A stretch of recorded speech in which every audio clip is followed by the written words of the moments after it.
time for us to get into some health talk. And you know, every Tuesday we get to talk about health-related issues, and this is brought to you by the Bank Hospital. So some days ago, the Ghana Health Service actually issued an alert following a detection of outbreak of dengue fever in the eastern region. As of right now, there are 11 cases, and the Neguchi Memorial Institute of Medical Research is still, performing a lot of research, is trying to know, what this is about, how it came about, and all that. But yeah, joining us in the studio is our very own Dr. Kelvin Owusu, who is a wellness consultant at Violet Medical Center. Hi, Doc. Hi, Chris. How are you? Very well. A little under the weather, but yeah. I know, right? I'm sorry. Yeah. Thank you. Anyway, Doc, when I heard the name dengue fever, the first thing that came into my mind, I thought it was, honestly, I thought it was some TikTok trend, maybe dengue, that trend. But everybody said it's an actual fever. So what is dengue fever? Well, I mean, it's a virus. It's a viral infection, and it's part of. I mean, you've heard about yellow fever. You may have even heard about Ebola, Zika, etc. Yeah. They all tend to have similar characteristics. And so they are kind of put together as viral hemorrhagic fevers, even though they do more than hemorrhaging. So it's a virus, and it's spread by our good old faithful mosquitoes. So that mosquito spreads malaria, mosquito spreads yellow fever, and mosquito also spreads dengue fever. So it's something that it speaks to our should I say, cleanliness, because mosquitoes sort of live in puddles of water, among other things, So the things that we do to prevent malaria can also help us in preventing dengue as we progress in the conversation. All right. So what are the types of dengue fever? Because when I was trying to read about it, I realized it had types. I was like, it has types. Why? Well, I mean, the virus itself, there are 4 types of the virus. So there's dengue virus 1, virus 2, virus 3, and virus 4. So those are the subtypes of the virus itself. And when it comes to the disease, so it's more of a spectrum, So it's more of a spectrum. Yes. Okay. So it has levels to it. Exactly. So I mentioned the hemorrhagic fever, which is one type of or one spectrum. So some people progress and then they develop the hemorrhaging aspect of it. And that's because of the effect of the virus on your blood cells. So your platelet levels can drop very significantly. And platelets play a role in hemostasis. So if you had a cut and you started bleeding, the platelets will gather there and then plug the hole so that the bleeding will stop. But now when you have dengue fever, the platelets are depleted. So because of that, you tend to bleed a lot. So if you do develop the hemorrhagic aspect of dengue fever, you can begin to see blood in your urine, for instance. You could start vomiting blood. You could start seeing blood in your toilet. You might even get if you're a woman, for instance, and you had your period during the time that you had the dengue fever, you could have menorrhagia, which means you bleed heavier than normal. Like the woman with the issue of blood. Well, that's the first thing that came to my mind. Doc, don't laugh. So that means it's going to take, it's just going to go on and on and on. Yes, it can. So you can bleed for a longer duration, or you can bleed heavier than usual. So that's the hemorrhagic aspect. Then there's also dengue shock syndrome, which is now due to the large amount of inflammatory cytokines. These are chemicals that cause inflammation. Inflammation is good and bad simultaneously. It helps your body to sort of keep infection under control, but sometimes it gets too much or gets overwhelming. Dengue can cause such overwhelming inflammation, and that would sort of cause your blood vessels to begin to leak fluid. So now because you are so leaking, everything let's just say dengue fever has to do with blood. Well, I mean, yes, it's an infection. It's a viral infection, so it has to do with blood. I mean, the virus has to get into your blood to exert its effect on the rest of the body. Right, that's scary. And they are caused by mosquitoes. Well, I mean, it sounds scary, but the reality is that most people who are infected with dengue would actually not show any symptoms. I read that part too. Only about 25% of people who are infected or who are exposed would get the disease, and so it's not. I mean, it's a big deal. Don't get me wrong, but let's not create any panic, because most people would recover from dengue fever. A few people would have challenges, like I said. So if you develop complications, which are the hemorrhagic fevers or the shock syndrome, those are severe manifestations of the infection. Right. And we try to minimize the impact as much as possible.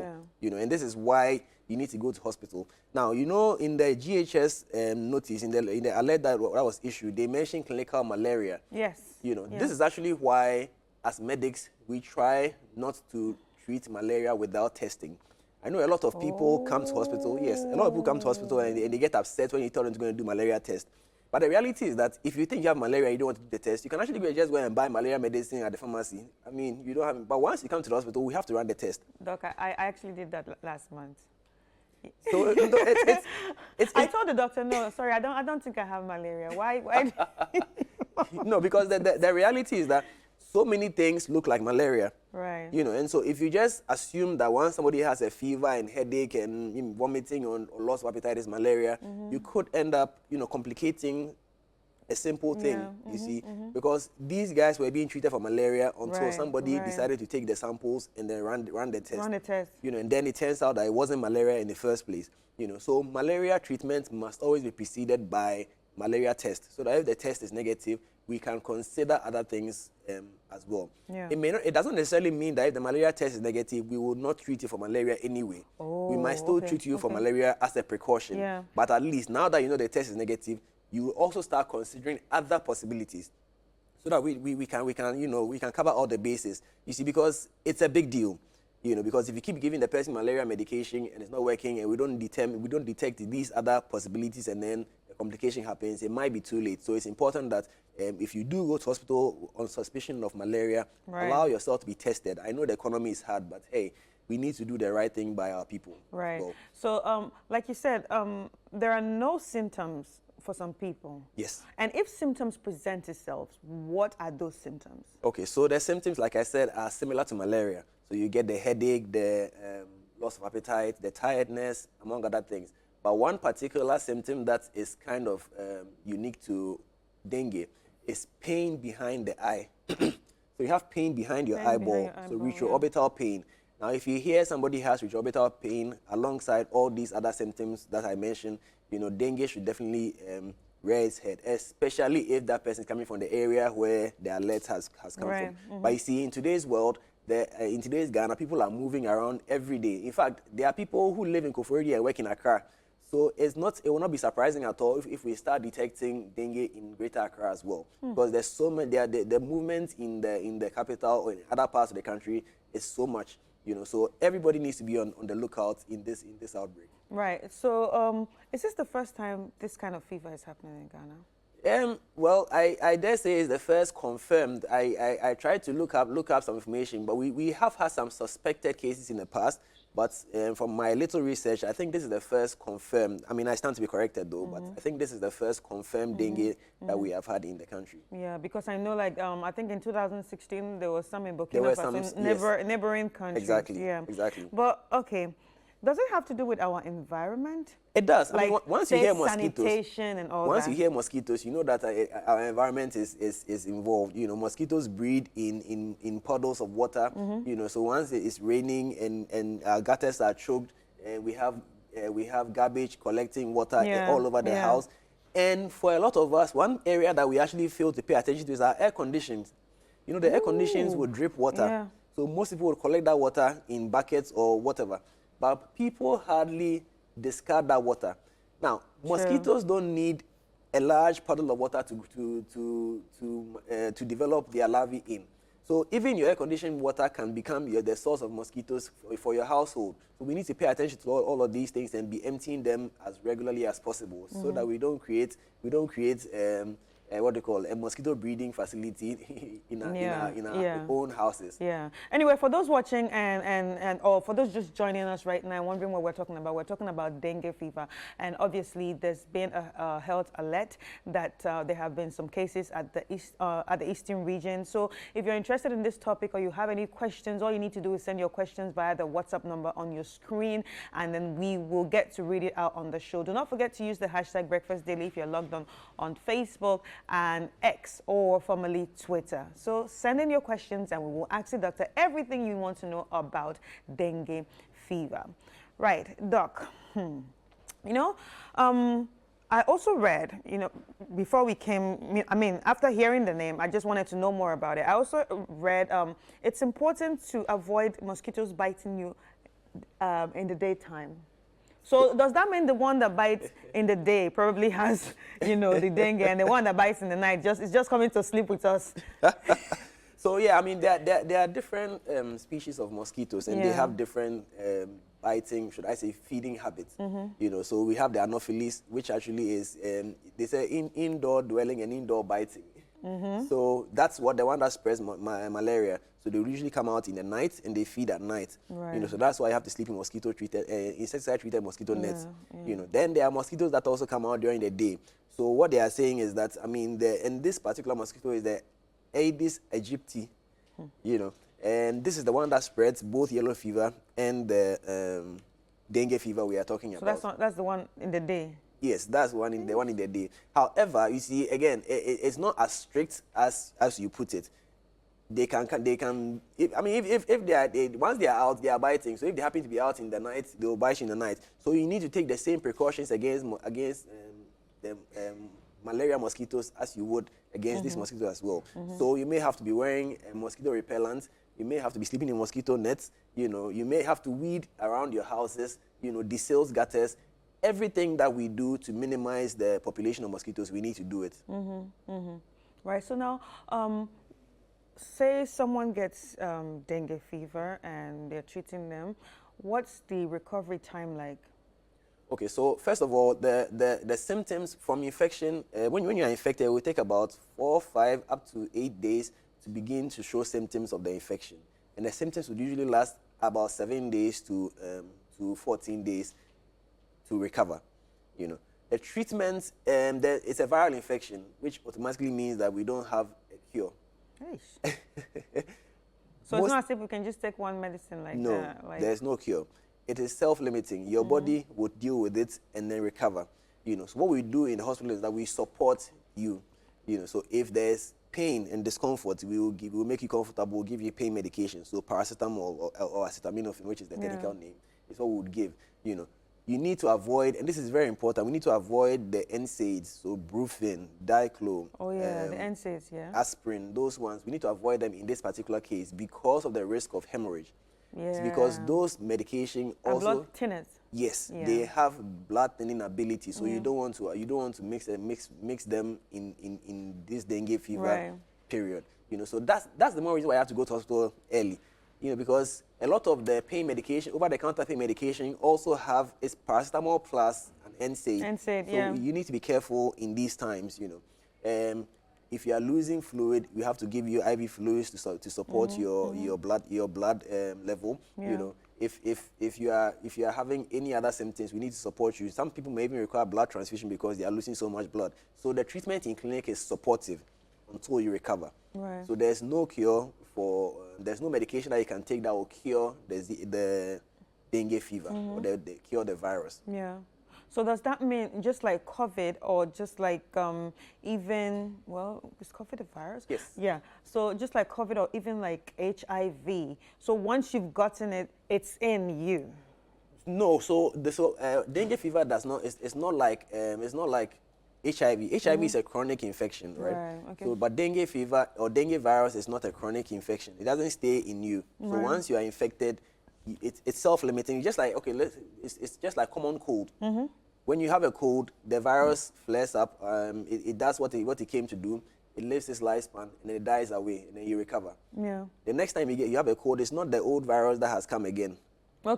it's a new virus that you've been infected with. Yeah. So if you are to get dengue fever again tomorrow, it's not the one that It's you not got the one that you no. got yesterday that is still in you. It's a new dengue Yeah. virus that has now entered your system. Unlike HIV that stays in your body and continues to do damage. Yeah. You know, so in that, even though they are all viruses, they have different characteristics, they have different features, and they have different modus of operating. Yeah, and now we have 11 cases right now in Ghana, the eastern region precisely. Is it infectious? Say I get it, I have a kid, I have a family. Does it transfer to them? Well, I mean, for it's you need to take all the necessary precautions. Hey. You see, because once you are what's it called? Once there are body fluids involved, it can spread to another person. However, the spread is typically from mosquito bites. Okay. So the mosquito would then would transmit it from one person to another person. Oh. You know, so it may not necessarily be a direct spread per se, but you still need to take all the necessary precautions. You know, once somebody is exhibiting signs of being infected. You know, so that's why again, go to hospital because we know what to do or we know how to handle these things. Right. And it's actually very, very ironic that this time it's not, we don't know if it's spreading from human to human, but mosquitoes can carry it from one person to another. Yes. which is why, I mean, I will not be surprised if more people, you know, develop the infection in the short term. But I mean, eventually we will get ahead of it. Right. Okay, so we have a question from Christabel inside Dansom, and she says, "Good morning, Chris. I'm enjoying the conversation. Does it mean that if I begin to experience signs of feverishness, it may be dengue fever?" Well, that's a bit extreme, but it's one of the possibilities. So you need to come to the hospital. We need to run some tests, rule out the more common ones, malaria, for instance. It could also be what's it called, a common cold, because there is the flu virus out there as well. You know, now that the children are vacating and they are coming home, the parents are also going to take their share of it. It could be pregnancy as well. I mean, that's experience, you know. So, so yes, it could be a lot of things. So let's not jump to conclusions. Let's make sure that we go through, we take all the boxes and make sure that we know what we are dealing with. So that we don't cause unnecessary alarm. Panic, yeah. All right, so before I let you go, what advice would you give everyone watching right now on how to protect themselves when it comes to this new fever that we are hearing about? You know, the thing is that because we live with mosquitoes, we always disrespect them. And that's part of the reason why, and that's part of the reason why we even struggle to control malaria. You see, because you'd have thought that since we know that malaria is spread by mosquitoes, we will pay more particular attention to dealing with the mosquitoes, but unfortunately we don't. Look around us. Our own houses have so many weeds, and you see the weeds, when it rains, the water pools on the leaves, and that volume of water is enough for the mosquito to actually breed in. You see, so if we put enough respect on the mosquitoes, we'll actually clear the weeds, we'll desilt our gutters, we will not leave garbage sitting there, because all the cans, the tin cans are all gathering water. And all these are breeding mosquitoes, you know. And so we need to deal with these environmental issues on an individual level and also on a societal level. The metropolitan assemblies need to be up and doing, you know, because if we get the mosquitoes under control, we can control dengue fever, we can control yellow fever, we can also control malaria, you know. So in this period, let us all get involved and let's clear the filth from our neighborhoods, and we can get ahead of it. Right. So talking about you know, weeds and stuff like that, some houses, well, for example, my house has plants. So does, you know, mosquito breed in plants? Well, then this is where you need to get the what's it called, the forget their names. The fumigators? Exactly. Yes. To come in and then do regular fumigation. I think it's ideally should be every quarter. Yeah. But at least every 6 months we need to get fumigation done so that we can keep the mosquitoes under control. Right. You know? So all these things come together. And of course, in the evenings, if you're going to sleep, try and sleep in mosquito nets, especially if you are pregnant, because this is scientifically proven. Mosquitoes love pregnant women's blood. So if you are pregnant, you need to sleep in insecticide-treated mosquito nets. And that's why they're actually giving out for free at most antenatal centers. So please use them. Yeah. And lastly, what about someone that has pets? I have dogs. Like, like, does dengue fever affect them too? In rare situations, yes, they can be affected by dengue when the mosquito bites them as well. You know, it doesn't happen often, but yes, there's a possibility. Right. Okay, so we have another question here. I researched on dengue fever and found that there's no cure just yet. Are we close to finding a cure? That's not an easy question to answer because almost all the viral infections, we are still dealing with them. We are still struggling to find a cure for all of them. Yeah. But there has been significant strides made, especially with COVID coming on board. It has sped up or speeded up a lot in the research towards curing the viral infections. But we still don't have a cure yet. What we have are medications that can control, limit the proliferation, you know, but we still don't have a cure yet. And that's because of how the viruses attack the cells. Most viruses will integrate themselves into the cell. So they're part of it? They are part of it. So to treat it means you have to kill the cells. So basically they're not like bacteria? They're not like bacteria. Bacteria are cells that come in. So you have bacteria cell and your own normal cell. So you can take this one away, right? But now the virus is actually now part of your cell.